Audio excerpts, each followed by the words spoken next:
英語聞き流しリスニング、英語テキストと MP3 音声ダウンロードは、ホームページからご利用いただけます。88thpp.com 88thpp.com 8. After Jarvis had departed on his conquering way, Bambi turned her attention to herself. She made a most careful toilette. When she was hatted, and veiled, and gloved, she tripped up and down before her mirror, trying herself out, as it were. She made several entrances into editorial sanctums. Once she entered haltingly, drawn to her full 5 feet 1, once she bounced in, confidently, but she vetoed that, and decided upon a dignified but cordial entrance. One more trip to the mirror for a close inspection. "Oh, you pretty thing." She nodded to herself. She set forth, as Jarvis had done, with the address on the publisher's letter clasped in her hand. She marched uptown with a singing heart. She saw everything and everybody. She wondered how many of them carried happy secrets, like hers, in their thoughts, how many of them were going toward thrilling experiences. She shot her imagination, like a boomerang, at every passing face, in the hope of getting back secrets that lay behind the masks. She was unaware how her direct gaze riveted attention to her own eager face. She thought the people who smiled at her were friendly, and she tossed them back as good as they gave. Even when a waxed and fashionable old dandy remarked, "Good morning, my dear," she only laughed. Naturally, he misunderstood, and fell in step beside her. "Are you alone?" he asked, coyly. She gave him a direct glance and answered seriously. "No. I am walking with my 5 little brothers and sisters." He looked at her in such utter amazement that she laughed again. This time he understood. "Good day," said he, and right about faced. She knew she had plenty of time, so she sauntered into a bookshop and turned over the new books, thinking that maybe some day she would come into such a shop and ask for her own books, or Jarvis's published plays. She chatted with a clerk for a few minutes, then went back to the avenue, like a needle to a magnet. In and out of shops she went. She looked at hats and frocks, and touched with envious fingers soft stuffs and laces. "Someday," she hummed, "someday." She even turned in at Tiffany's seductive door. Color was a madness with her, and her little cries of delight over a sapphire encouraged a young clerk to take it out of the case and lay it on the velvet square. "Oh, it's so beautiful it hurts," Bambi exclaimed. He smiled at her sympathetically. "Magnificent, isn't it? Are you interested in jewels?" he added. "I am interested, but I am not a buyer," she admitted to him. "I adore color." "Let me show you some things," he said. "Oh no. I mustn't take up your time." "That's all right. I have nothing else to do just now." So he laid before her enraptured gaze the wealth of the Indies, the treasure baubles of 100 queens, blue and green, and red and yellow. They gleamed at her. In an instinctive gesture she put out her hand, then drew it back quickly. "Mustn't touch?" she asked, so like a child that he laughed. "Take it up if you like." She took the superb emerald. "Do you suppose it knows how beautiful it is? It takes a fine color on your hand. Some people kill stones, you know. You ought to wear them." He told her some of the history of the jewels he showed her. He explained how stones were judged. He described the precautions necessary when famous jewels were to be taken from one place to another. Bambi sat hypnotized, and listened. She might have spent the entire day there if the man had not been called by an important customer. "I have been here hours, haven't I? I feel as if I ought to buy something. Could you show me something about $1.55? The man laughed so spontaneously and Bambi joined him so gaily, that they felt most friendly. "Come in next week.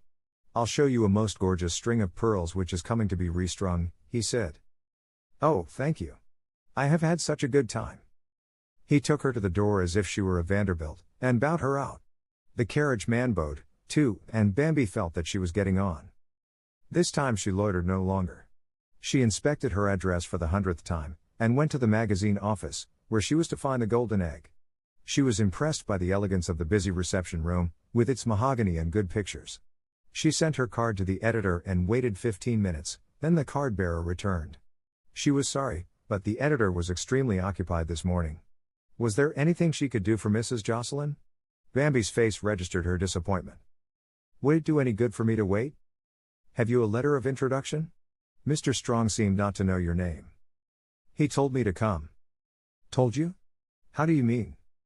Bambi offered the letter to her. As she read it her face changed. "Oh, are you the girl who won the prize?" Bambi nodded. You are? She protested her amazement. I'm just as surprised as you are, Bambi assured her. Of course Mr. Strong will see you. He didn't understand. She was off in great haste, and back in a jiffy. Come right in, she invited. Bambi wanted to run. Her breath came in little, short gasps. She wished she could take hold of the other girl's hand and hold on tight. A door stood open into an outside office, and several clerks stared at her. The sanctum door was open. Mr. Strong, this is Mrs. Jocelyn, said her guide, and the door closed behind her. A tall, pleasant-faced young man rose and tried to cover his surprise. How do you do? He said cordially, with outstretched hand. Bambi laid hers in it. I'm frightened to death, she answered. Frightened, of me? Well, not you, exactly, but editorism, he laughed. I can match amazement with your terror, then. You are a surprise. You are disappointed in me, she said quickly. I expected a bigger woman, and older. I see. You didn't expect a half portion? Exactly, he smiled. Well, we were extremely interested in your story. I am so glad. What else have you done? Nothing. That's your first story? Yes. How did you happen to write it, Mrs. Jocelyn? I am looking for a career, she began, but his surprised glance stopped her. You see, I ought to dance. That's what the Lord intended me to do. I can dance. I can imagine that. But dancing would take me away from home so much, and the heavenly twins need me so. Twins? You haven't twins? Yes. Oh no, not real ones, but my father and Jarvis. Jarvis? Jarvis is a poet and a dreamer. Is Jarvis a friend? Oh no, I am married to him. They are both so helpless. My father is a mathematician. I have to take care of them both, you see. You mean in a financial way? My father makes a fair income, and of course Jarvis may sell his plays, but when I married him I expected to support him. He is delicate, I suppose? She laughed. He's 6 feet and over, wide and strong as a battleship. And he expects you to support him? No. He protests, but you see I took a sort of advantage of him when I married him.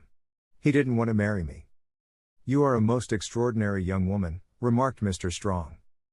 Oh, no, I am usual enough. I help Jarvis with his plays, and what I say seems to have sense. Do you know? I do. So just for fun I wrote the story, and just for fun I sent it to your contest. Well, just for fun we gave you the prize. She laughed. We want a whole series of tales about that girl. She's new. How many is a series? Oh, 8 or 10, if you have material enough. Oh, yes, I get material all the time. What do you want for them? Oh, I'd like a lot for them. New York is full of things I want. He laughed again. We could give you $150 a story. That would be $1,500 for the 10. Then, eventually, we would make a book of them, and you would get 10%. On that. A book? A book, with illustrations, and covers, and all. He nodded. Are those terms satisfactory? Oh mercy, yes. It sounds like a fortune. When could you begin, Mrs. Jocelyn? Right away, today. Well, that will hardly be necessary. If you send copy to us by the 5th, that will be soon enough. All right. Jarvis is selling a play today, so probably we will be rich shortly.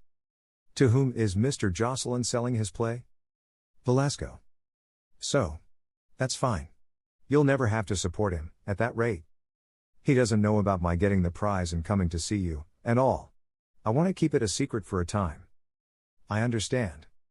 It would be rather awful for me to be famous first. I don't know about that. It would be selfish of your husband to stand in your way. Oh, Jarvis is selfish. He's utterly, absorbedly selfish, but not just that way. He'd never stand in my way. I'd like to meet Jarvis. Well, when this secret is out I'll bring him here. He's unusual, Jarvis is. Someday he'll be great. He is in luck to be Mr. to your Mrs. She flushed furiously. Yes, I think he is, she admitted, as she rose. How long are you to be in New York? As long as your 500 holds out. You must come in again. If I can be of any use to you, while you are here, give you letters to anybody, have you meet people, I'll be delighted to do so. You're a very nice man, said she. You have removed the ban from the whole tribe of editors in 20 minutes talk. That's a tribute worth living for. It has been a delightful 20 minutes. Come in again. Out in the office, and in the impressive reception room, interested faces turned toward her. The girl who had acted sponsor for her nodded. She tasted the first fruits of success, and they were sweet. The only imperfection was the fact she could not tell Jarvis. She could not brag of her triumphs nor repeat the friendly chat with Mr. Strong. It would be such fun to see his surprise at the news, he had so lately patronized her. You are not the stuff of which creative artists are made, of course. Tra-la-la. She'd make him eat those words. Then she began at once to do the next story of the series, and by the time she reached the club she had it all thought out. It was then that Jarvis's telephone message came to her, and she decided that he was even now reading his play aloud to Belasco, that he, too, had found a golden key. She worked on the new story all the afternoon, and waited for Jarvis's triumphant return, in a seventh heaven of joyous anticipation. 9. Jarvis marshaled his reluctant feet into forward march down the hall, and trod softly in the hope that he could get past Bambi's door, but at his first step on the corridor it was flung open, and the small figure silhouetted against the light of the room behind. You read in the play? He led her gently into the room, closed the door, and faced her. Jarvis, he refused it? She cried. I have spent 7 hours sitting in an anteroom with a blonde steno, waiting. Nobody has been near, all day, excepting fat old girls and billy boys, looking for jobs. Belasco didn't come. He did not. What's more, he sometimes does not come for days. Couldn't they send him word you were there? Even Jarvis smiled at this. My dear, they treated me with the same consideration afforded the janitor. It occurred to me, during those 7 hours of enforced thought, that our ideas of the simplicity of selling a play were a trifle arrogant. It seems to have unforeseen complications. Bambi sat down on the bed, her brow knitted. 7 hours sitting? That's awful. The blonde young woman suggested a letter of introduction or an appointment, but I don't know anyone to give me a letter. I doubt if he will give me the appointment without it. I can get it for you, she said. You can? Where? How? I know a way. Never you mind. I was afraid you would be so disappointed I was tempted not to come back at all, he remarked. Disappointed? Not I. Why, we can wait 7 years, if need be. In the end we will win. You are a very good sport, Miss Might. I are, laughed she. I am a very able woman, Jarvis. Some day you will be proud of me. You are a terrible egotist, he objected. If I didn't believe in myself, where would I be? You and father scarcely notice me. I'm beginning to notice you, Jarvis interrupted. I was really surprised to find how concerned I was not to disappoint you. That was nice of you, Jarvis, she beamed at him. Don't do that, he said sharply. Do what? Smile like a cat at a mouse, he said. I intended that for a grateful smile. It didn't turn out that. It was possessive. If I can't be friendly with you without your over-occupying my thoughts, I shall ignore you. You mustn't worry about liking me, Jarvis. It's inevitable. People always like me. I become a necessity, like salt and pepper. Just accept me cheerfully, for here I am. He looked at her, frowning. Yes, there you are. That scowl is very becoming to you. You look like an angry Viking. I am in no good mood to play. Oh, very well, grandfather grunt. I had such a nice day. Why don't you ask me about it? I should be interested to hear what you did. Your manners are painful but impeccable, she laughed. Well, I flittered and fluttered up and down the avenue, like a distracted butterfly. I spent a few hours in Tiffany's with such a pleasant man. Who was he? I don't know. He was a clerk there. I went in to look at jewels. What for? Just for the joy of it. And a clerk spent 2 hours with you? She nodded. But why? Because I'm so charming, stupid. He asked me to come in next week to see some famous pearls. I also inspected a bookshop. I asked about the sale of published plays. I thought we might make your things into a book. If Broadway doesn't want them? Better still if Broadway does. Do you always go about making acquaintances? He inquired. Always. People like to talk to me. I look so inoffensive. He smiled at her saucy, tip-tilted face. Any more adventures? Oh, yes. A gay old man asked me if I was alone. What? He exploded. He did. He liked my looks enormously. I could see it. Did you call a policeman? Not I. Do you think I am a biddy lum? A what? He asked. Greater than once a pig Malispan. Greater than saw a biddy lum. Greater than sitting on a serbcone. Greater than chewing goober rum. Greater than hi, said the Malispan. Greater than will you sim me go? Greater than tinny on your nintype. Greater than said the biddy lum. How old are you? Inquired Jarvis. Well, I've got all my teeth. What did you do with the old masher? I squelched him. Did he go away? She nodded. You must be more careful on the streets, Bambi. People misunderstand you. Well, I can always explain myself, she added, laughing. Then what did you do? More or less directly, I came here, and lunched, in the conviction that you were closeted with Belasco. Did you have any lunch? Yes. The blonde one drove me out for half an hour. I should have gone with you. Why? I would never sit anywhere 7 hours. What would you have done? Gone to Belasco's house, or telephoned something startling that would have brought him down quickly. For instance? Well, that the theater was on fire. But when he got there? I'd have made him see it was a joke. Maybe he hasn't that kind of a sense of humor? Then I should have perished bravely. So the incidents of their first day's careering ended jocularly. Bambi called Mr. Strong on the wire next day, and told him of Jarvis's unprofitable sitting. Could he get her a letter to Belasco? Or to any other leading manager? He laughed, said he did not know Belasco, but thought he could arrange it for her. He promised to send a letter to the club. With this assurance to fall back upon, she persuaded Jarvis to go to the office of one of the newer managers who seemed to be of an open mind in regard to untried playwrights. She showed him a magazine article about this Livewire, named over his productions, and repeated his cordial invitation to new writers. Jarvis set forth reluctantly. He liked salesman work as little as he had expected to. But he felt he owed some effort to Bambi, since he was her guest, and her mind was so set on his success.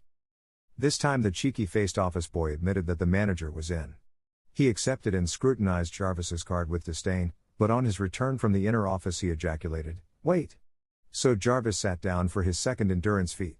The same Johnnies and Billies and Fays came to this office in their endless seeking.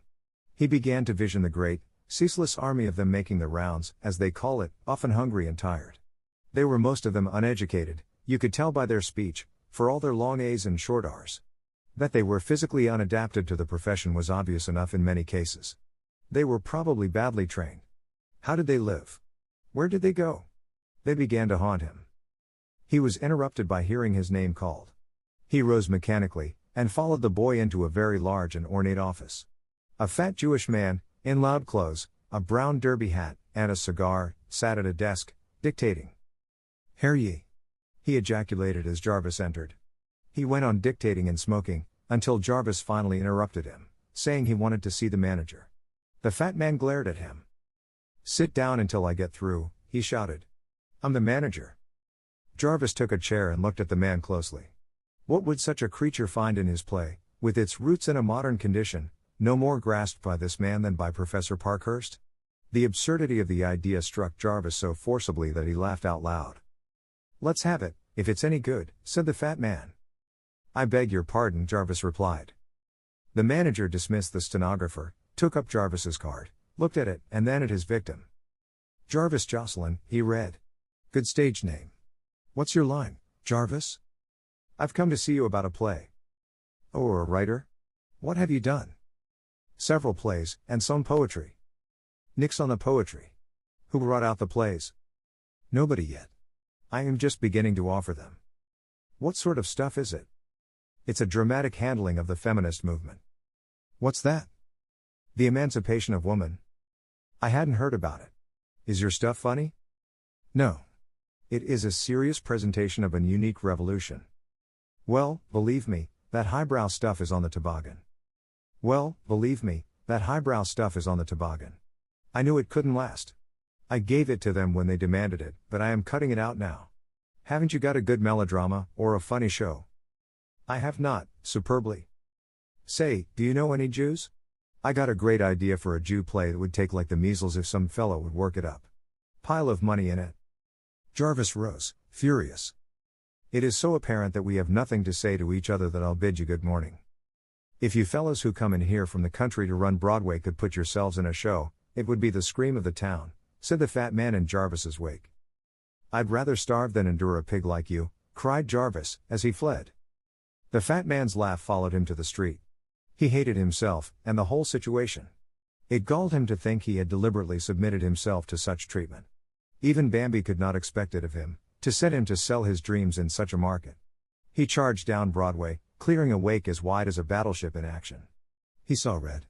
He was unconscious of people. He only felt the animus of the atmosphere, the sense of things tugging at him, which had to be cast off. Why was he here? He wanted the quiet, the open stretches, and his own free thoughts. What turn of the will had brought him into this maelstrom? Bambi. The old story, Samson and Delilah. He had visioned great things. She had shorn him, and pushed him into a net of circumstances. He would not endure it. He would sweep her out of his life, and be about his work.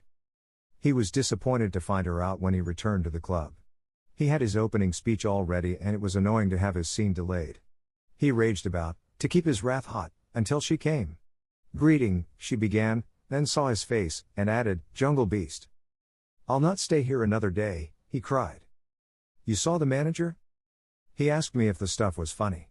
He invited me to write a Jew play, and make a pot of money. He said nix on the highbrow stuff, and never heard of the feminist movement," he blurted out in one breath. She sat down under the onslaught, trying to arrange her rebellious features. "Nix on the highbrow stuff. To me," he repeated. Bambi gave up. She rolled on the bed, and laughed. Jarvis raged the room up and down. There was no gleam of humor in it for him. When her paroxysm had passed, she sat up and looked at him. "Poor old knight with the broken lance," she said. "It's tough, but it had to be done." "What had to be done?" "This morning's work. It was part of your training. You must know just what the situation is here, in the marketplace. But there is no place for me here. After 2 days' failure, you give up? I told you I couldn't sell my things. They are too good. That's rubbish. Nothing you, nor I, nor any other human can think, is too good. If we have big thoughts, and want to tell them to our brothers who speak another tongue, if we have the brains, we must learn their tongue, not hope for them to acquire ours.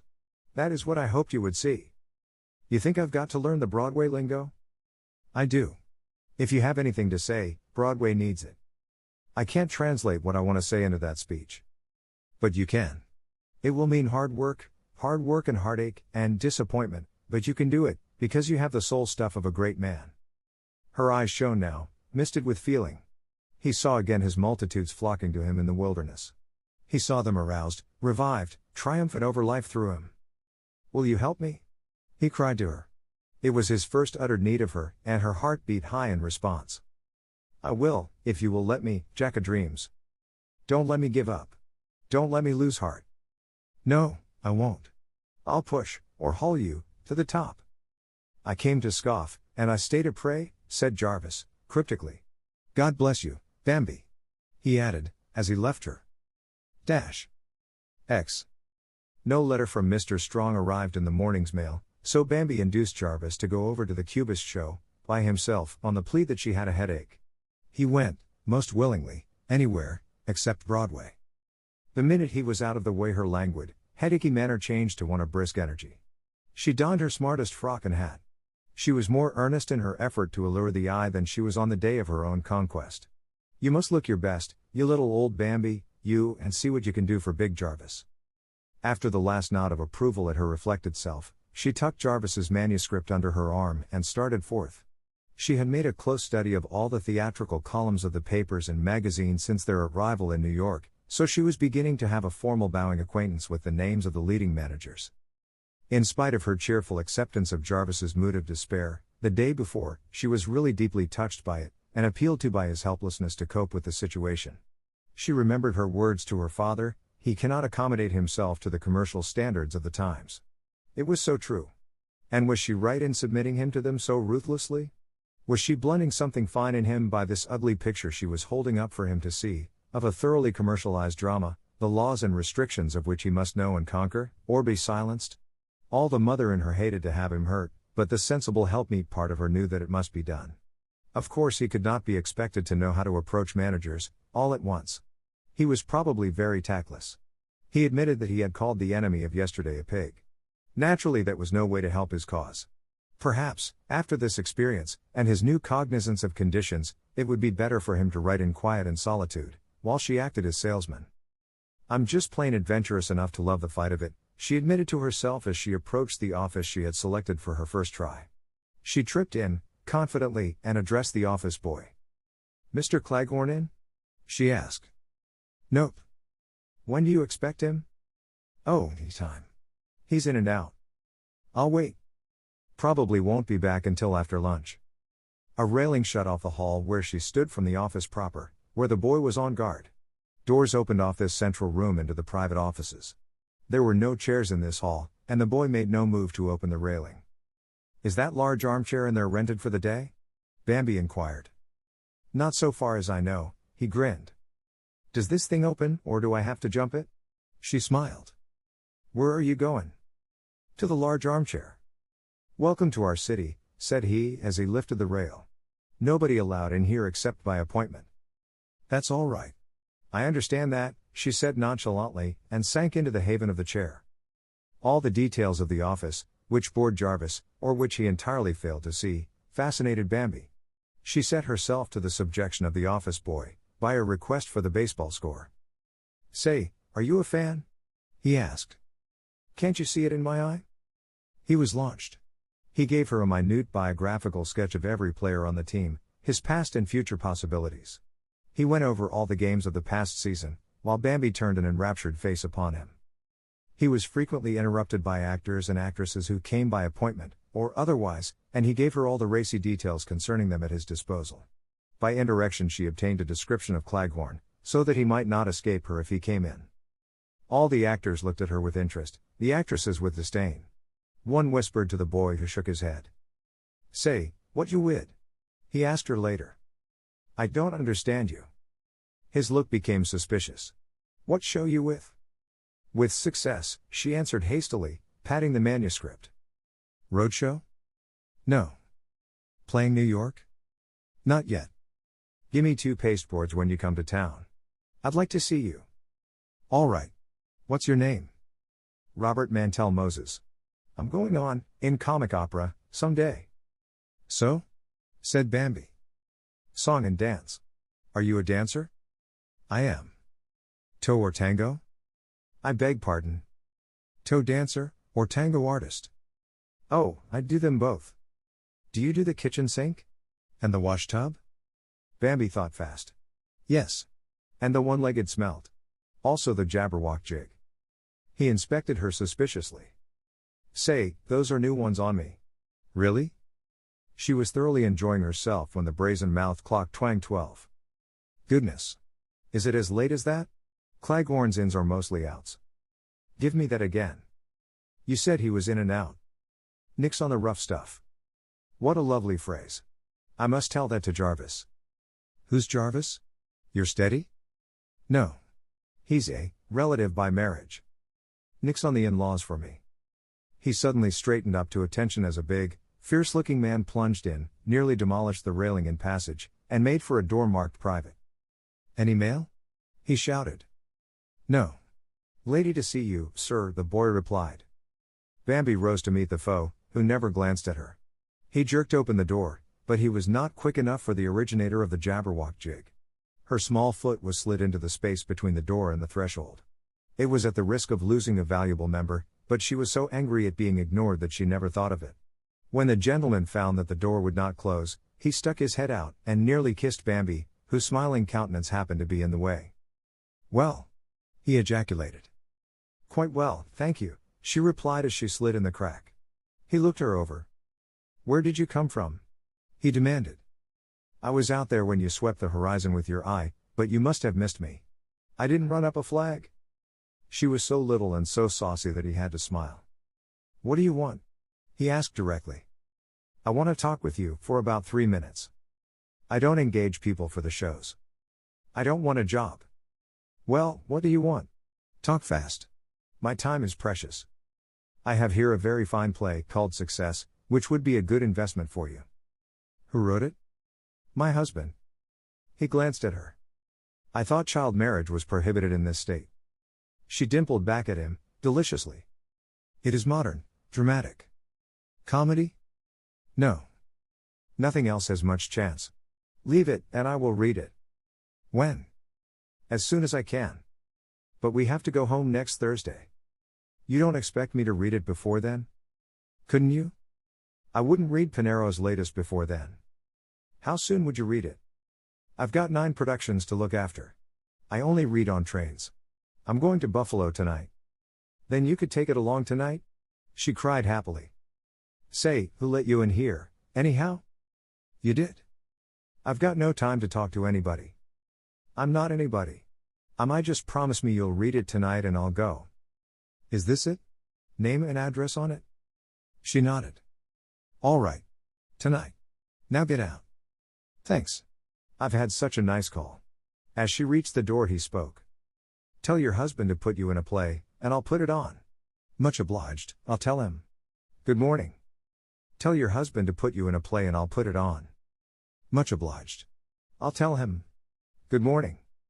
She made her farewells to Robert Mantell Moses, went out and down the street. It was definitely settled in her mind that she was to market Jarvis's wares.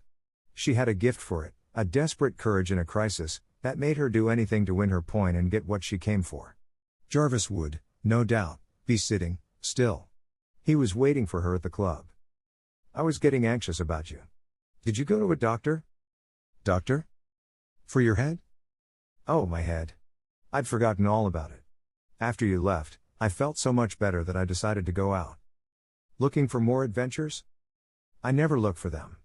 They flock to my standard. No, I took the play and stormed a manager's office. I saw him, in spite of himself, and got him to promise to read the play tonight on the way to Buffalo. Who was he? Cleghorn. How did you get to him? He ran through the big office into his private one, and was just about to pull up the drawbridge, when I sprang in after him. Just tell it to me in plain English, Bambi. She described her entrance, with the subjection of the office boy, the ruse by which she got into the inner office, her interview with Cleghorn, and his subsequent promise. You are a wonder, he exclaimed. I never could have thought of it. I should say you wouldn't. You'd have been sitting there yet. Did you tell him about the play? In 3 minutes. I should say not. I had to cram my words in, like loading a rapid-fire gun. Toof. Toof. And out. Did he seem intelligent? Yes, rather. I have decided to see managers after this, Jarvis. It will be Jocelyn and company you do the work and I'll sell it. It's fun. It's wonderful how the gods look after me, he said. Gods nothing. It's wonderful how I look after you. You can burn incense to me. I do. The play came back shortly, with a brief note from Cleghorn. It had some good points, but it was too serious. Not dramatic enough. The third act was weak. All the silly asses want me to make them laugh, raged Jarvis. I am disappointed in my new friend, but the letter to Belasco is here now, so we'll have a talk with him.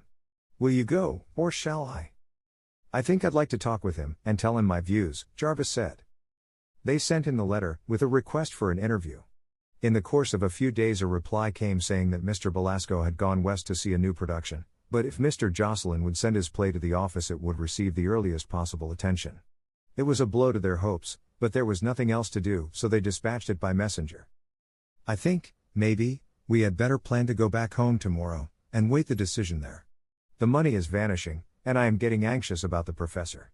He forgets to write anything of importance. All right. I'll be glad to go back.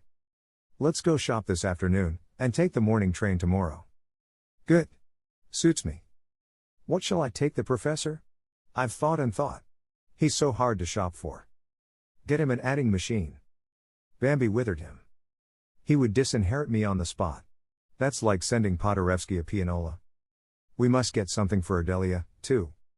I got her a red dress, a red hat, a salmon pink waist, and handkerchiefs with a colored border. Once their thoughts turned toward the little house, and the arithmetical garden, they were anxious to get back. Their shopping tour was a gay affair, because it was their last outing.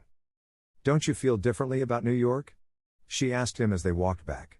It seems to me like a fascinating new friend I have made. I am sorry to leave it. I'm not made for cities. People interest me for a while, then I forget them, and they are always underfoot, in places like this. I trip over them, and they interrupt my thoughts. I'm so glad you are true to type, she smiled up at him. I'm deeply grateful and appreciative of your bringing me here, he added awkwardly. That was out of character, Jarvis. A month ago you would have taken it as your right. I'm beginning to realize that others may have rights, that even you may have some, Miss Might. Never fear. I'll protect mine, she boasted. On the morrow they turned their faces toward home and the professor. 11. It looks very out of the worldly, doesn't it? Bambi said as they came in sight of home. It looks like paradise to me, sighed Jarvis, holding open the gate for her. Enter Eve, dragging the serpent, she laughed as she passed in. Eve never played in an arithmetical garden, she added. If she had, there would probably have been no immortal fall. The number 8s looked tired, Jarvis commented, ignoring her witticism.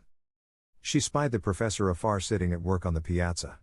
She flew along the path and burst in upon him. Daddy, she cried, and enveloped him. His astonishment was poignant. My dear, he said, my dear. Why, I must have forgotten that you were coming. I would have been at the station. I knew you'd forget, so I didn't bother you with it. How are you? Have you been lonesome? Did you miss us? Where's Ardelia? All in a breath. The professor smiled. Question 1, I am well. 2, I cannot say that I have been lonesome. 3, I did not miss you. 4, Ardelia is in the kitchen. How are you, Jarvis?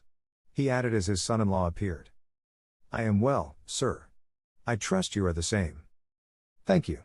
I enjoy good health. Stop it. Sounds like the first aid to manners. Here's Ardelia. Well, how do you do?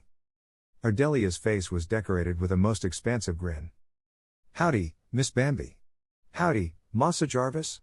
I sure am glad to see you folks home again. She shook hands with both of them. How's everything, Ardelia? All right, miss. Everything is all right. We got long fine together, the professor and me. We day went about forgetting everything and having a mighty comfortable time. Did you all have a good time on your honeymoon? Fine, said Bambi. We brought you some presents, that will make your eyes ache, and, Delia, we're famished. Dog's foot. I stand a gassin' and a talkin' and you all hungry as wolfses. She hurried off, muttering. Jarvis and Bambi sat down. Isn't there something you want to tell me? I can't just remember what you went to New York for. We went to sell my play, Jarvis prompted. To be sure. It had escaped me for a moment. Were you successful? We were not. Oh, Jarvis, how can you say that? We don't know yet. Belasco is considering it. What is this Belasco? Bambi looked at Jarvis, and they both laughed. Isn't he refreshing? She remarked. I've thought for 2 weeks in terms of managers. They fill the universe. They are the gods. Their nod is life or death, and now my nearest relative says, what is Belasco? It's a sort of meat sauce, isn't it? Consternation on both their faces, then an outburst from Bambi. No. That's Tabasco, you dear, blessed innocent. Belasco is one of the leading managers in New York, Professor, explained Jarvis, patiently. He is as well known as Pierpont Morgan or Theodore Roosevelt. Indeed. Well, I am not surprised at my ignorance. I have no interest in present-day drama. It is degenerate mush. Have you seen anything since Uncle Tom's Cabin? Jarvis inquired. I have seen the second Mrs. Tanqueray, he replied conclusively. That was considered strong meat in its day, but now we have damaged goods, mused Jarvis. And what are damaged goods? Inquired the professor. What are Yonkers? Don't tell him, Jarvis, he's too young to know. It's an ugly modern play. We saw some things you might have enjoyed. Oh, I often wished for you. Thank you, my dear, but I have no desire to enter that cauldron of humanity. I agree with you, Professor Parkhurst. That is a rare occurrence, I may say, answered the professor, with a twinkle. Thank goodness, you have me to prod you into life. You would both sit in your dens and figure and write until you blinked like owls in the night. I have stored up energy enough, from these 2 weeks in the cauldron, to run me for months. I didn't miss one thing, ugly or beautiful. I shall use it all. Use it? How use it, my dear? In my thoughts, my opinions, my life. Dear me, said her father, staring at her. What odd things you say. It's true, what she says, Jarvis ejaculated. She rolled New York up on reels, like a moving picture show, and I have no doubt she could give us a very good performance. I shall, quoth Bambi. It is rather a pity you waste your impressions, Bambi. Why don't you write them down? Jarvis patronized. In a young lady's diary, I suppose. No, thanks. One author in a family is enough, commented the professor, heartily. You ought to tell us your conclusion about your career. Did you settle it in your mind? I did. A career? Anxiously, from Professor Parkhurst. Yes, wealth and fame are in my grasp. You haven't done anything rash, my dear? Well, slightly rash, but not the rashest I could do. Is it dancing? From Jarvis. Of a sort. Not public dancing? No, private, she giggled. Will it take you away much? Jarvis asked her. Oh, I'll go to New York occasionally. It is to be a secret, I take it? The professor said. It is, old Sherlock Holmes. They slipped back into their routine of life as if it had never been broken. Jarvis, after 2 perturbed days of restlessness, went into a work fit over a new play. The professor was busy with final examinations, so Bambi was left alone with plenty of leisure in which to do her next story. She wisely decided to write herself, in other words, to dramatize her own experiences, to draw on her emotions, her own views of life. She must leave it to Jarvis to rouse and stir people. She would be content to amuse and charm them. So she boldly called her tale by her own name, Francesca, and she shamelessly introduced the professor and Jarvis, with a thin disguise, and chortled over their true likeness after she had dipped them in the solution of her imagination. She relied on the fact that neither of them ever looked between the covers of a magazine. Besides, even if they chanced upon the story, they would never recognize their own portraits. Her tale had the place of honor and was illustrated by James Montgomery Flagg, the supreme desire of every young writer. A few days before the prize story was published, a special copy came to her from Mr. Strong. She hid it until the twins were gone. Then she hurried out to the piazza and the hammock with it. It was a thrilling moment. Prize story by a wonderful new writer stared up at her from the front page. Her tale had the place of honor in the makeup, and it was illustrated, double-page illustrations, by James Montgomery Flagg, the supreme desire of every young writer. She hugged the magazine. She scanned it over and over. She laid it on the table, picked it up casually, and turned to the first story indifferently, just to squeeze the full joy out of it. Then she pounded a pile of pillows into shape, drew her feet up under her, and began to read her own work. She smiled a good deal, she chuckled, finally she laughed outright, hugging herself. At this unfortunate moment Jarvis appeared. She looked as guilty as a detected criminal. What's the joke? Oh, I was laughing at a story in here. How can you read that trash? It isn't trash. It's perfectly delightful. What is it? He came nearer to her, and she clutched the magazine tightly. Oh, just a prize story. A prize story? And funny enough to make you laugh? Not O. Henry? Of course not. He's dead. A new writer, it says. He held out his hands for it, and, perforce, she resigned it to him. Francesca, he exclaimed. Odd, isn't it? That's what attracted me to it, Bambi lied. Well, I suppose there are other Francescas. I came to ask you to listen to a scenario. Good. I shall be delighted, she replied cordially, folding the magazine over her finger. So the fatal moment came and passed. Her secret was safe. She kept the cherished magazine in her own room, read and reread it, patting its cover, as one would a curly head. Upon the receipt of her second story came a telegram from Strong. Can you see me on Thursday? New plan for stories. Arrive in Sunnyside 10 in the morning. She wired him to come, then sat down to work up an explanation of him for the Heavenly Twins. He would be there for lunch, he must be accounted for. She discarded several plans, and finally decided to introduce him as the brother of a college classmate, in town for the day. She would get rid of the family speedily, so that she and Mr. Strong might have time for the conference. What on earth did he want to see her about? It must be important, to bring him from New York. Maybe he was disappointed with the second story, and wanted to break the contract. It was his kind way to come and say it, instead of writing it, but it was a blow. She had felt that the second tale was so much better than the first. She went over it, in her mind, trying to pick flaws in it. Well, she could always go to dancing, if everything else failed. At lunch she casually remarked, Richard Strong is coming to lunch on Thursday. I hope you will both be here. Who may Richard Strong be? Inquired her father. He is the brother of an old classmate, Mary Strong. Does he live here? Jarvis asked. No. He lives in New York. What brings him to Sunnyside? He didn't say. I never heard of him before, Professor Parkhurst said. Oh, yes. I used to talk about him a great deal. He's a fine fellow. Was he a special friend? Jarvis asked, roused to some interest. Bambi hesitated. She was getting in deeper than she planned. Yes, rather special. Not intimate, but special. What is his business? Asked her father. I don't remember. Rich idler, I suppose, Jarvis scorned. He used to work when I knew him. Well, we shall be glad to see the young man. Would you like me to change off my afternoon classes and remain at home? Oh no. Don't think of it, Bambi cried, with unpremeditated warmth, which focused Jarvis's eyes upon her. He'll be here only a little while, and we will reminisce. He would bore you to death. I like to be cordial to your beaux. Professor Parkhurst, I am a married woman.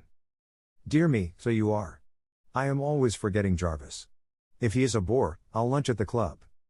Possibly you would prefer me to lunch out, too, said Jarvis, pointedly. Not at all. I want you both here, said Bambi, with irritation, closing the incident. She had a feeling that she had not handled the situation as well as she had planned to do. 12. Thursday, and Mr. Strong arrived with the inevitableness of dreaded events. Bambi felt convinced that his coming meant the premature death of her newborn career, so, naturally, she was prepared for grief. An element of amusement was added, however, by Jarvis's astonishing behavior. Ever since the first mention of Mr. Strong's name he had shown unmistakable signs of dislike for that gentleman. It was the most remarkable revelation of his strange character. Having totally ignored Bambi himself, it distressed him to think of any other man being attracted by her. His references to Mr. Strong's coming were many and satirical. This display of manly inconsistency was nuts and ale to Bambi. She wondered how much Mr. Strong would play up, and she decided to give Jarvis Jocelyn an uncomfortable hour. She herself was an adept in amatory science, but she was a trifle unsure of Mr. Strong. However, she remembered a certain twinkle in his eye that augured well. Because it was necessary to enlighten him as to the situation in advance, she arrayed herself most carefully to go and meet him. She encountered Jarvis on the stairs. He inspected her charming self, in a frock the color of spring green leaves, topped by a crocus-colored hat, like a flower. She deliberately pranced before him. Aren't I a delight to the eye? He stared at her coldly. Such ardent admiration embarrasses me, Jarvis, she protested. You look very nice, he admitted. Nice. Nice. I look like a daffodil, or a crocus, or some other pleasant spring beauty. I am glad you are so pleased with yourself. I trust Strong will be equally appreciative. I hope so when I have gone to so much trouble for him, she tossed back over her shoulder, in punishment. As Mr. Strong stepped off the train and faced her, it would be hard to say whether admiration or astonishment constituted the greater part of his expression. Mrs. Jocelyn, why this is too kind of you. Not at all. City people are so unused to our devious country ways that I was afraid you would get lost. Admiration was certainly on top now. If you don't mind, we will walk. It isn't far. The farther the better, he replied gallantly. They set forth, down the shady village street, where the trees almost met overhead. Strong drew in deep breaths of the fresh morning air. His eyes kept returning to the little French figure at his side, so metropolitan, and yet so much the dominant note in any setting in which he had seen her. She chattered on, about the town, the university, and the sights. I refrained from pointing out the town hall, and the Carnegie Library, she said. I am grateful, he bowed. Are you married? She darted at him, out of their impersonality. No, alas. That helps a little. His surprise was evident. I'm afraid I've got you into rather a box. I don't mind, if you will play Pandora. Thanks. You remember that I told you that my career was to be a secret from the Heavenly Twins? Yes. I suppose my career is about over, but I don't want them to know about it. Excuse me. What's that, about your career being over? That's why you've come, isn't it? You didn't like the last story. He stared at her, and then burst out laughing. You thought I would come way out here from New York to tell you I didn't like it? I have a high opinion of your kindness, she nodded. You nice little girl. He added impetuously. I came partly because I wanted to talk to you again, partly because I wanted to see Jarvis and the professor. She smiled and nodded encouragement. Then, too, we've had such a raft of letters about the Francesca story that I want to talk to you about making a novel of it, to run serially, instead of the short stories we arranged for. A novel? You want me to write a novel? We do. But I wonder if I could? She said, in an odd voice. Of course you could. The second story was ripping. Was it? Was it? She clapped her hands joyously. We can use it as chapter 2, with very few changes, and from now on you can build your story about the characters you have introduced, with a spinal cord of plot to give it shape. It frightens me to death, to think of doing it. I have always thought it took genius to write a novel. My dear young woman, not in this day, when publishing houses gush books like so many geysers. Anybody with your gift of words and vivid reactions ought to find writing the line of least resistance.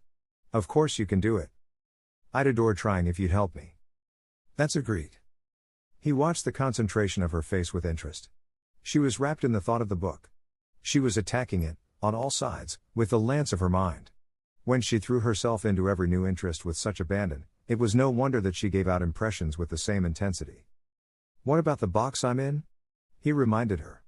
She came out of her trance with a start. I'd forgotten all about you, she said frankly. I had to explain you to the Heavenly Twins, somehow. If I said you were an editor, they would naturally ask why you came to see me? I never thought of that. I am afraid I've put you in an embarrassing position. Oh, not at all. I've put you in one. I told them you were the brother of an old classmate, stopping over in town for a day, and that you were to look me up. Did I know you well when you were in college? He smiled. I didn't intend to have you know me well, but Jarvis showed such unexpected interest in you that you are suspected of having known me rather well. Sort of an old affair? Sort of, she laughed up at him. I get the idea. Have I your permission to play the role in my own way? Yes, only don't betray me. The twins will only be around at lunchtime. After that, we can talk book. Good. I'll play up with my best amateur theatrical manner, he responded as they entered the garden. This is the arithmetical garden, he said. It's true. Why, it's just like an Alice in Wonderland experience, coming into something I have known in some other state of consciousness. Oh, yes, it's true. That's all I am, a sort of a camera. What a picture book house, he added. It's just right for you. As they went into the screened porch, Jarvis arose, slowly, from the hammock. Mr. Strong stopped, really amazed, as the splendid figure, with its Apollo head, advanced. Bambi, too, was struck with some new alive quality in Jarvis that was compelling. This is Mr. Strong, Jarvis. The two men measured each other swiftly. I am glad to meet you, said Jarvis, with determined politeness. Thank you. It's a pleasure to meet Mrs. Jocelyn's husband. Bambi laughed. Mrs. Jocelyn's husband is a new role for Jarvis, said she. I understand you and Mrs. Jocelyn are old friends, said Jarvis, perfunctorily. We are indeed old and dear friends. It has been some years since you met? Yes, although I couldn't realize it this morning. There is a vivid quality about Mrs. Jocelyn which makes it impossible to forget anything about her. Don't you think so? Jarvis looked at Bambi, who grinned. Do you find me vivid, Jarvis? You are certainly highly colored. Ugh. That sounds like a Sunday supplement. Conversation limped along like a tired cab horse. Even Bambi could not prod it into a semblance of life. Besides, she was choked with laughter at the picture of Jarvis sitting up, during his sacred work hours, full of bromides and manners. A discussion of New York almost released him. He thundered against modern cities with force. New York, discovered to be the home of Strong, became anathema to his host. It was the Goliath of tyranny, wealth, degeneration, against which, David-like, he aimed his sling. Strong led him on, interested in his personality. Mrs. Jocelyn does not share your opinion of New York? There are many of my opinions in which Mrs. Jocelyn does not share. Fortunately. Same opinions ought to constitute grounds for divorce, said Bambi. I understand you write plays, Mr. Jocelyn? I do. You will have to endure New York, now and again, I suppose, when you begin to produce. We have formed a partnership, Bambi interpolated. He writes and I sell. You are a lucky man, Strong complimented him. Jarvis ignored the remark. Strong wondered why on earth Bambi had married him. He was wonderful to look at, but his manners were impossible. If he was in love with her, he disguised it successfully. The entrance of the professor saved the situation. This is Mr. Strong, Professor. My father, Professor Parkhurst. The professor's handclasp and absent-minded smile seemed like a perfect character makeup. It was the kind of thing David Warfield would have played excellently. Strong had to shake himself to realize that these were real people, they were so individualized, so emphasized, like characters in a play. I am always glad to welcome my daughter's old friends, he said. I forget when it was you knew each other, my dear. At college. Ah, yes, I remember. In college. How is your sister? My sister? Repeated Strong. Bambi gasped. She had forgotten to tell him about Mary. I refer to your sister Mary, the professor went on. Oh, Sister Mary? Oh, Strong recovered himself. You have other sisters? Yes, oh, yes. Many. Many, indeed. How many, may I ask? 13, at a venture. 13 sisters. That is astonishing. And you are the only brother? The only one. Are they all living? No. All dead. Not Mary? Exclaimed Bambi. No, no, I meant to omit Mary. All but Mary are gone. That is very sad, sighed the professor. 13 sisters. How are they named? After the 13 original states, replied Ananias Strong. Extraordinary, but Mary. Short for Maryland, prompted Strong. Bambi almost choked. The subject seemed to fascinate her father. Is Mary married? He inquired. Yes, quite. Quite married. I forget whether she visited us, my dear. No, Mary never came to Sunnyside. What a pity the friendships of our young days pass away, isn't it? Not at all. It's a blessing, snapped Jarvis. When you think of all the donkeys you played with in your youth. Mary was not a donkey, giggled Bambi. I wasn't speaking of Mary, he remarked. I thought you said you were going to lunch in your room today, Jarvis, the professor remarked. That was yesterday, Bambi said quickly. Oh, I can never remember details. I thought that was what you did remember, challenged Jarvis. You refer to figures. They are not details. They are of enormous importance, began Professor Parkhurst. Now, children, let us not trot out the family skeleton. The heavenly twins can talk from now until doomsday tolls on the importance or non-importance of mathematics. It's as thrilling as modern warfare when they get started, but I can't afford to let them go, because they get so excited. Luncheon is served, Miss Bambi, announced Ardelia. Bambi led the way, with a sigh of relief. If she could only get through with it and get the happy family out of the way. Jarvis must be punished for bad behavior, and she set herself to the task at once. She turned her attention wholly upon Mr. Strong. She laughed and shined her eyes at him, referring to the dear, old days in the most shameless manner. She fairly caressed him with her voice, and his devotion capped her own. The professor ate his lunch oblivious to the comedy, but Jarvis scarcely touched his. Some new, painful thing was at work in him. He resented it every time this man looked at Bambi. He wanted to knock him down, and order her off to her room. Most of all, he was furious with himself for caring. He had the same instinct which possessed him in New York when he rushed to the club to sweep her out of his life, and so save himself. He determined to leave the moment luncheon was over. She must never know what a bad hour she had given him. Poor, ostrich Jarvis, with his head in the sands. The luncheon was one of the most amusing events in Richard Strong's experience, and as for Bambi, she was at her best. She enjoyed herself utterly, until coffee put a period to Act 2. 13.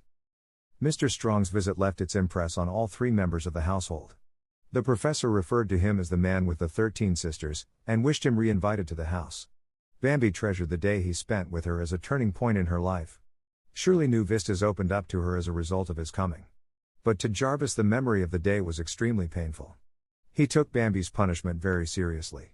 He conceived Strong to be a former lover whom she welcomed back with affectionate ardor. He knew enough of her odd personality to be totally in the dark as to what she would do if she found herself suddenly in love with Strong. The main difficulty was, however, that he cared what she did, he, Jarvis, the free man. He realized that this was a flag of danger, and he answered the warning by sedulously avoiding Bambi for the next few days. She was too busy with the plans for the book to notice, although she caught him looking at her once or twice in a strange, speculative way. Their peace was broken, however, a few days after Mr. Strong's famous visit by a letter from the Belasco office, accompanied by the play. Mr. Belasco regretted that the play was not just what he wanted. It had some excellent points, etc., but as he had already arranged for so many productions during the coming season, he felt he could not take on anything more at present. He would be glad to read anything Mr. Jocelyn might submit. Jarvis handed it on to Bambi. As I told you, he remarked.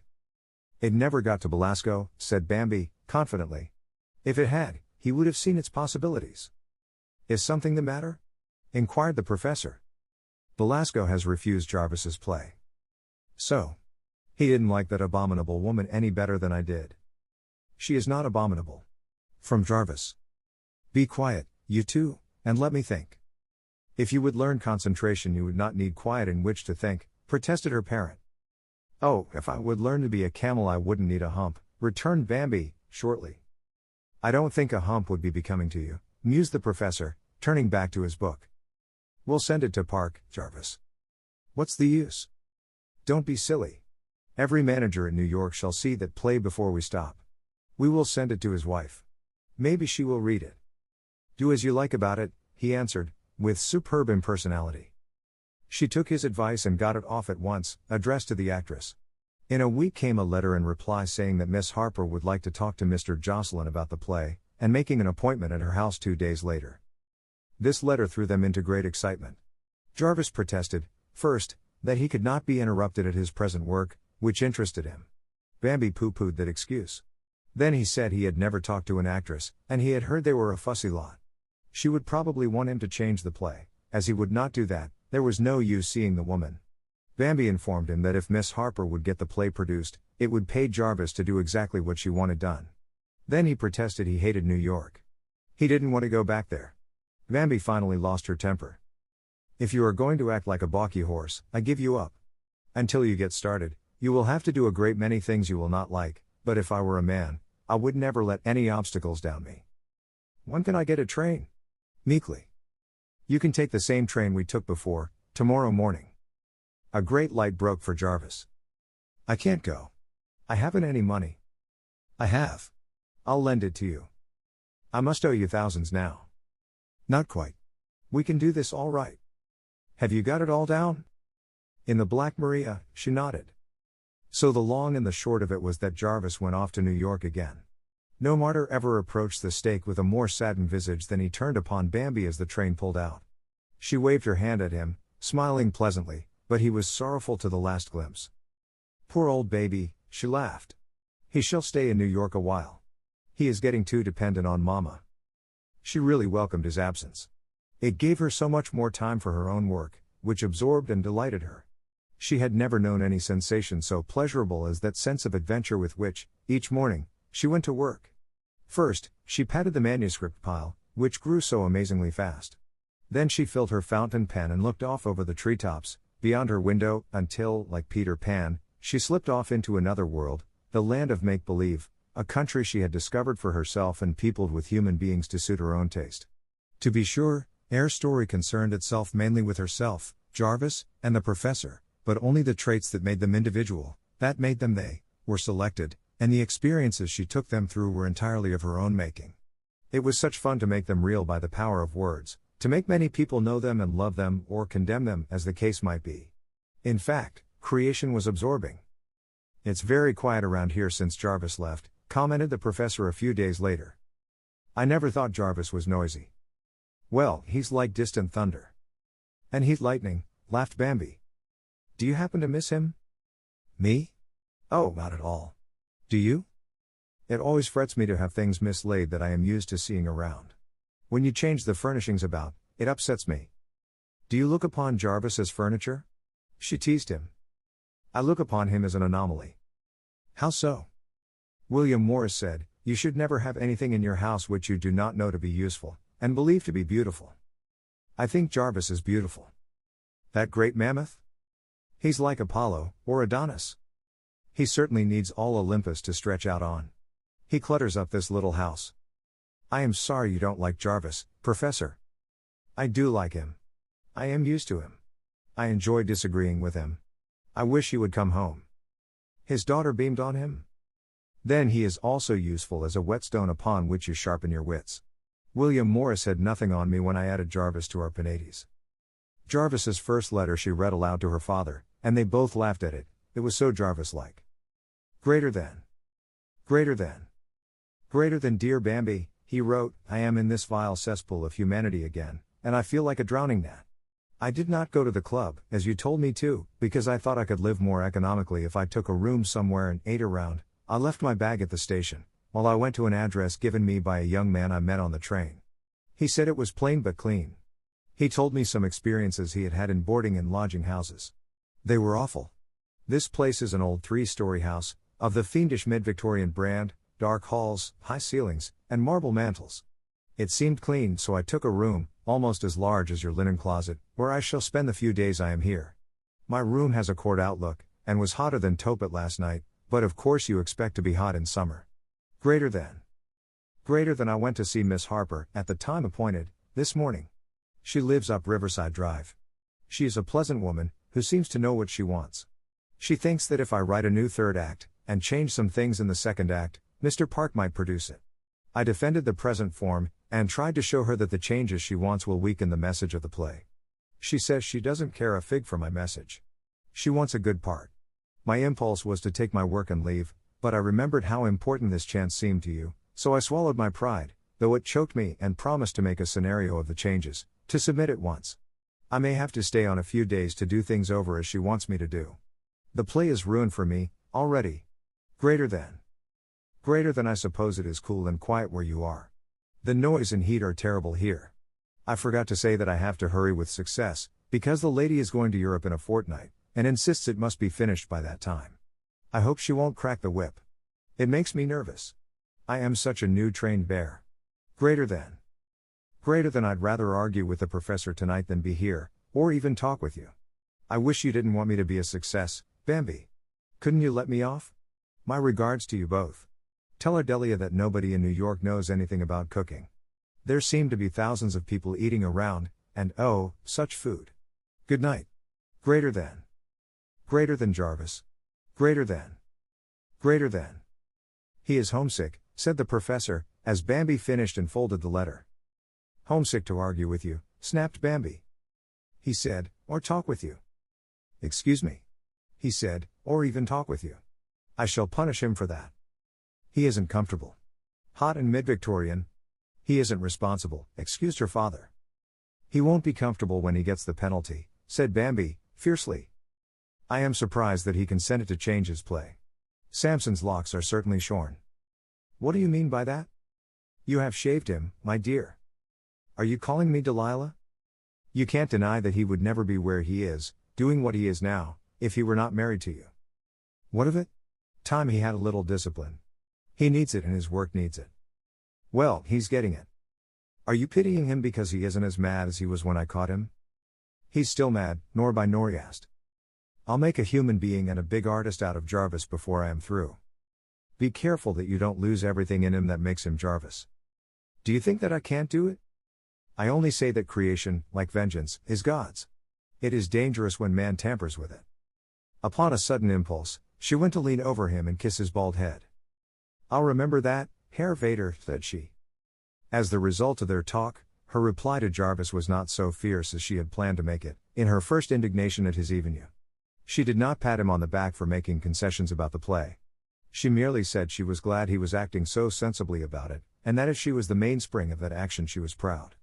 As for letting him off, he was the only living person who could keep him on, or let him off. If he was the sort of softling who could not stand up under life's discipline because it was uncomfortable or unpleasant, then no power on earth could hold him to accomplishment. But, endowed as he was, with brain, imagination, sensibilities, health, it lay in his power to actually create himself, to say such and such a man will I be, making every touch of life's sculpturing fingers count, even the pinches, she added, picturesquely. Of course he must stay in New York as long as necessary. If he was uncomfortable, he must move. He could not do good work under irritating conditions. She told him that the professor missed him, and Ardelia contemplated sending a box of goodies. She omitted any mention of her own state of mind or feelings in regard to him or his actions. Here was the punishment for his evening, and he pondered long over it. What on earth did she marry me for? She doesn't care a straw about me, only what I can make of myself, he mused, a trifle bitterly. But he went to work at success with the abandon of a house wrecker, pulling it to the foundation. He used the sledgehammer on scenes he loved. He loosened and pitched out phrases he had mulled over long, and in the dust of the affray he forgot the sting that lay behind Bambi's words. If she wanted him famous, famous would he be. 14. 3 boiling days, and the major part of 3 boiling nights, Jarvis sweated and toiled over the scenario for the revised 2 acts. It was work that irked him, Because he hated doing things over when the first glad joy of inspiration was gone, but he stuck to it. And the fourth day he set out for the house far up the Riverside Drive, armed with his manuscript and a sense of triumph. Arrived at his destination, the butler announced that Miss Harper had gone on a motor trip for 2 days. No, she had left no word. Angry at himself for not having provided against such a situation by an appointment with the lady, furious at the thought of 2 days' delay, he betook himself to the park offices in the hope of finding some word for him there. Mr. Park was busy and could not see him, announced the keeper of the keys to heaven, who sat at the outer gate. No, Mrs. Park had left no word for a Mr. Jocelyn. No, she knew nothing of Mrs. Park's plans or movements. No, she could not ask Mr. Park. Besides, he wouldn't know. Jarvis descended the many stairs in a thickening gloom. Wait. That was part of the discipline Bambi talked of so wisely. Well, he then and there decided that the day would come when he would walk past every managerial outpost in the city, and invade the sanctum without so much as presenting a visiting card. The automobile trip lasted 4 days instead of 2, and he spent them in a fret of impatience. He worked at the third act, sure of her approval. On the 5th day she received him. She liked the idea of the second act, she would have none of the new third act. At the end of his enthusiastic sketch of how it would run, the reading of new scenes, the telling of new business, she yawned slightly, and said she didn't like it at all. Unless he could get a good third act, she wouldn't care for the piece. He assured her this would be a good third act when it was worked up. No use working it up. She knew now she would never like it. Jarvis rose. I will submit the new third act tomorrow. Have you any suggestions you wish to incorporate? Oh no. If I could write plays, I would not be acting them. It's easier and more lucrative to write. I don't find it easy enough to be a bore, replied Jarvis. I will be here at 11 tomorrow. Make it 3. Very well, 3. Some of the pinches, he muttered as he climbed the bus to go back to his hot hall bedroom, his mind a blank, and only 25 hours in which to work out a new third act. He stripped for action and worked until midnight. Then he foraged on 4th Avenue for food at an all-night cafe patronized by carmen, chauffeurs, and messenger boys. He ate ravenously. Afterward he swung downward to Madison Square Park, to stretch his tired body. The stars were very bright, but a warm wind crowded people onto the streets. A restless, aimless crowd of strollers. Several of them spoke to Jarvis. Many of them marked him. But he paid no attention to individuals. His mind was full of the whole picture. Mile after mile of narrow streets between blocks of stone and brick and wood. Thousands of people tramping the miles like so many animals driven from the jungle by fire or flood. This man called civilization, this city of stone blocks. How far was it from the jungle? Hunger, thirst, lust, jealousy, anger, courage, and cowardice, these were the passions of both fastnesses. How far was man from his blood brother, the wolf? He reached the green square, and started to cross it. On every bench, crowded together, huddled the sleepers. He walked slowly, and looked at them closely. Most of them were old men and old women, warped out of all semblance to human beings, their hideous faces and crooked bodies more awful in the abandon of sleep. Some young ones there were, too, a thin boy with a cough, a tired girl of the streets, snatching a moment of sleep before she went about her trade. It was like some fantastic dream. Softlings. Poor softlings. Jarvis muttered, Bambi's words coming back to him. Softlings. Poor softlings. Jarvis muttered, Bambi's words coming back to him. The tawdry little girl stirred, saw him, spoke to him, her hand upon his arm. Go get a decent bed, child, he said, giving her some money. Her eyes shone at him in the half-light like Bambi's, and he shuddered. As she sped away a sudden rage possessed him. Why did they endure, these patient beasts? They numbered thousands upon thousands, these down-and-outs. Why did they not stand together, rise up, and take? Why didn't he shout them awake, and lead them himself? Gimme a nickel to get a drink? Whined a voice at his elbow. Here, you, move on, said the policeman, roughly, arousing Jarvis from his trance. On the way uptown to his room he thought it over. If they could organize and stand together, they wouldn't be what they were. It was because they were morally and physically disintegrated that they were derelicts. This waste was part of the price we must pay for commercial supremacy, for money power, for, sardonic jest. For a democracy. He went back to work with squared shoulders, and worked until dawn. At 3 the next afternoon he again presented himself to the park butler. Madam was indisposed, could see no one. Mr. Jocelyn was to come the next day at 3. This time he wasted no energy in rage at the delay. He began to see that this was no sham battle on a green hillside of a summer's day, but a real hand-to-hand fight. It was to place him, for all time, at the head of the regiment or with the discards. He had believed that what he had to say was the most important thing, that this errand Bambi had sent him on was a stupid interruption. But all at once he saw it straight. This was his fight, here and now. He would not go back to her until he had won. He must find the way to finance himself in the meantime. No more provisions from the professor or his daughter. As he made his way downtown, he thought over all the possibilities of making enough to live on. He had never bothered his head about it before. Like the sparrow, he had been provided for. But something of his arrogant demanding of life seemed to have fled. A sort of terror had been planted in him by that view of the park bench sleepers. How he wished Bambi were here to advise him, to laugh at him or with him.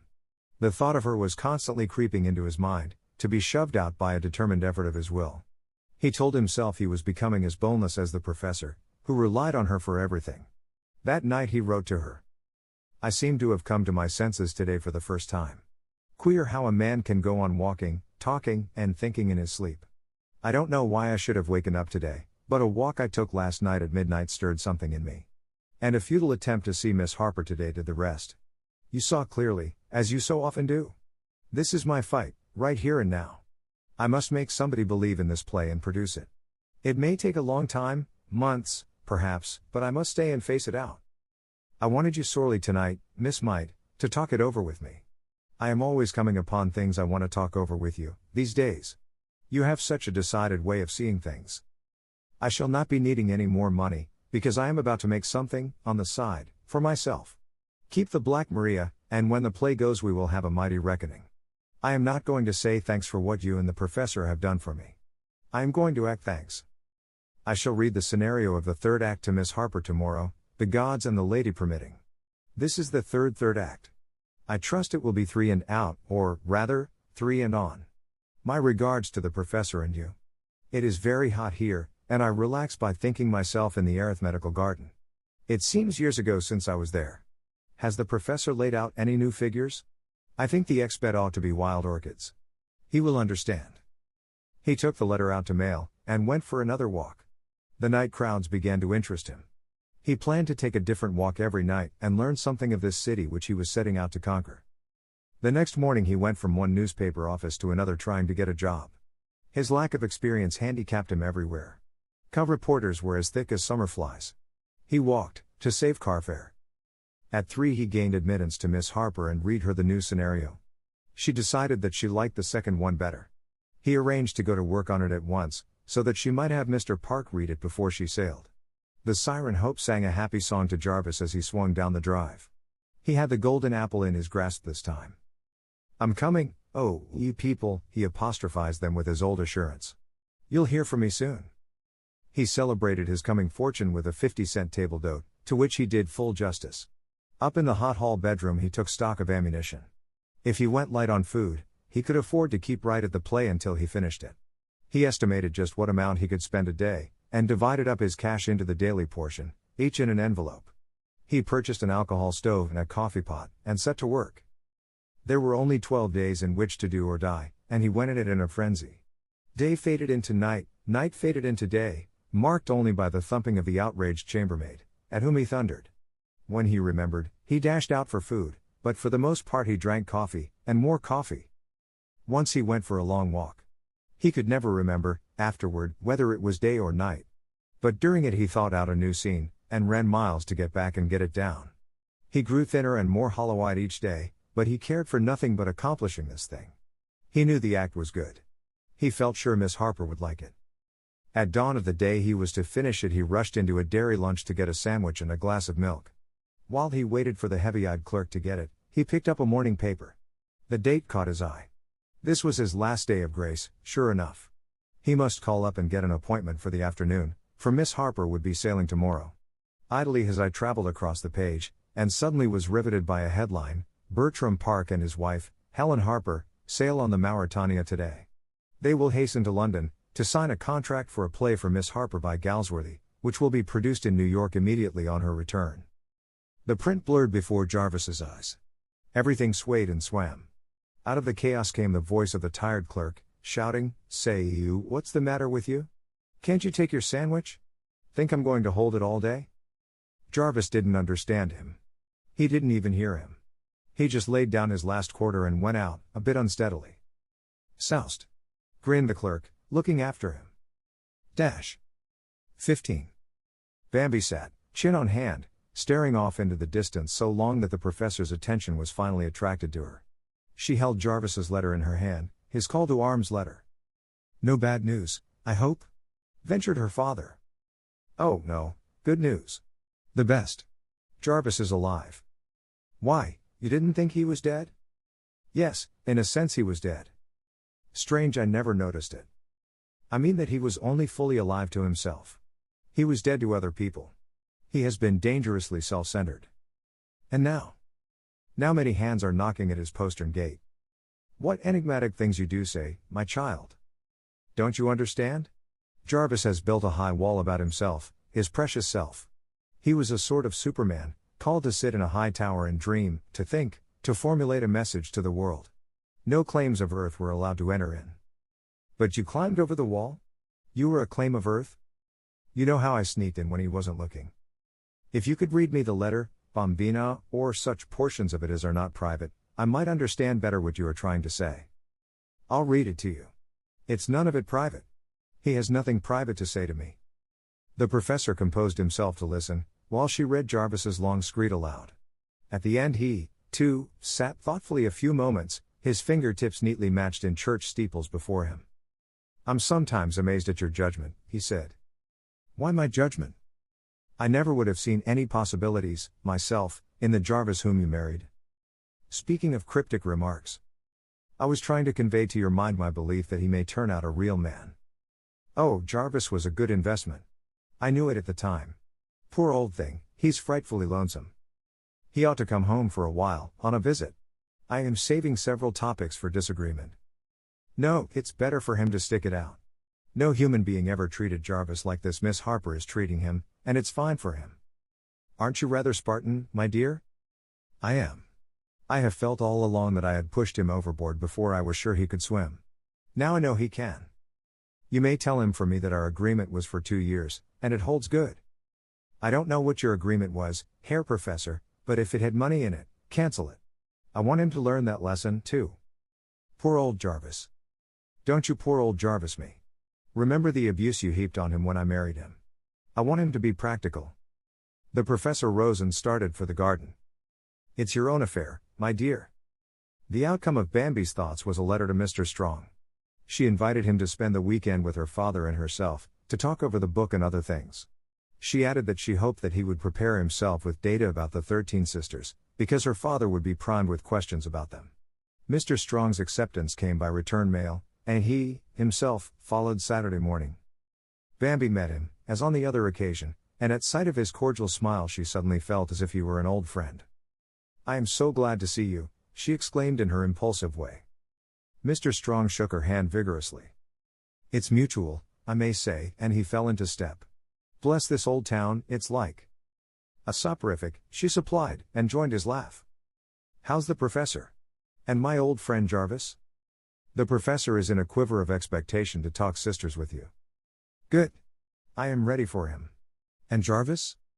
"Jarvis was the other things I asked you here to talk about." "I see. He's in New York." "He is? Why didn't he look me up?" "He doesn't like you. He took us seriously the other day?" "He did." "Jealous, is he? That isn't why he is in New York?" "Oh no. He went to sell a play." "Belasco refused it?" "Yes, and 2 others. The Parks have it now. They are going to take it." "That's good. Jarvis may have to stay in the city for some time. He doesn't know anyone. He hates cities. I suspect he is economizing too much to be comfortable. I thought maybe you would look him up, keep an eye on him. I should be delighted too, if you think he doesn't dislike me too much." "Oh, no, he was annoyed that day we flirted so outrageously, but I know he would be glad to see you. I had a wonderful time that day, myself. It was fun. Everybody was so at cross purposes. Do I continue the role of Old Beau?" "Oh no. You've established yourself with father, so there's no use in playing up." Old Beau exit with regret, he sighed. "You're a nice man, and I'm glad of you." "Thanks. Give me Jocelyn's address before you forget it. Ah, there's the professor now, he added, as he pocketed the card and hastened into the garden. The rest of the 2 days they spent in easy companionship. They played tennis, they drove through the woods in an old surrey, Bambi as whip.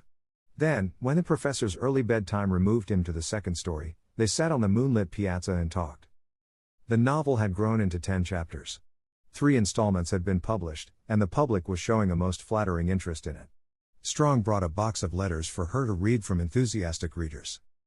"It's extraordinary how real you make your characters when you are such a novice," he said to her. "I tell you I am a photographer. The musician in my story is Jarvis, with a thin disguise. The old fiddler is my father, and the girl is shamelessly me." "Delightfully you," he corrected her. "Has the professor or your husband read any of your stories?" "No. They never read magazines. Jarvis saw the announcement of the prize story, and commented on the use of my name, but I threw him off the scent easily. I don't see why you don't fess up, now that the thing is an established success." "No, not yet. It's such a lovely secret. I want to wait for just the moment to spring it on them." "Couldn't you invite me in when that moment comes?" "We'll see. I may invite the neighbors in, and crown myself with a laurel wreath. I'd rely on your doing it in a novel way. The surest way of being considered eccentric is just to be yourself. So few of us have the nerve." They talked late. He told her his plans and hopes for the magazine. He spoke of his people, of his past life, of his preparation for his work, and when the clock finally interrupted with 12 strokes, they arose, nearer friends than ever. After Strong's departure, Bambi wrote Jarvis to prepare him for the friendly visit. Greater than you'll remember Richard Strong, the brother of Maryland and the 13 sisters? He came to spend the weekend with us, and expressed such disappointment at your absence that I gave him your address so he could look you up. Do be nice to him. I am sure you will like him when you get to know him. He is a fine, sensible fellow. He might find something for you to do on a magazine, if you wanted it. I did not speak to him about it, thinking you could do it best yourself, if you chose to. We had a pleasant 2 days visit, much talk, tennis, drives, and more talk. It seemed to please and rest him, and we enjoyed him greatly. The professor has taken a great liking to him. Greater than by the time this reaches you, you will have read the new 3rd act to your leading lady. I feel so confident that she is going to like it. Wire me when she accepts. I can't wait for a letter. Good luck and congratulations, from both of us. Greater than Bambi. Greater than P.S. Will you come home after the contract is signed? Greater than. She tripped down to the corner in the moonlight to mail the letter, congratulating herself that she had handled the report of Mr. Strong's visit with great tact. She recalled Jarvis's unexpected jealousy with a smile. Where was he at this moment? Tossing in a hot bedroom, or prowling the streets, as he seemed prone to do these nights? She pondered the processes which made success so easy for some people, hers, for instance, a happy accident, while others, Jarvis-like, had to be tied to the will before the fickle goddess released them and crowned them. Was it all chance? Or was there some big plan back of it all? Was she spared this incarnation that she might strive harder in the next? Was Jarvis expiating for past immunity? It was all a tangle, surely, to our mortal eyes. She gave it up, snapped off her light, and went to bed. A shaft of silver, like a prayer rug, lay across the floor. "Lady Moon, shine softly on my night of the broken lance," she whispered, as she closed her eyes. 英語聞き流しリスニング、英語テキストと MP3 音声ダウンロードは、ホームページからご利用いただけます。88thpp.com、88thpp.com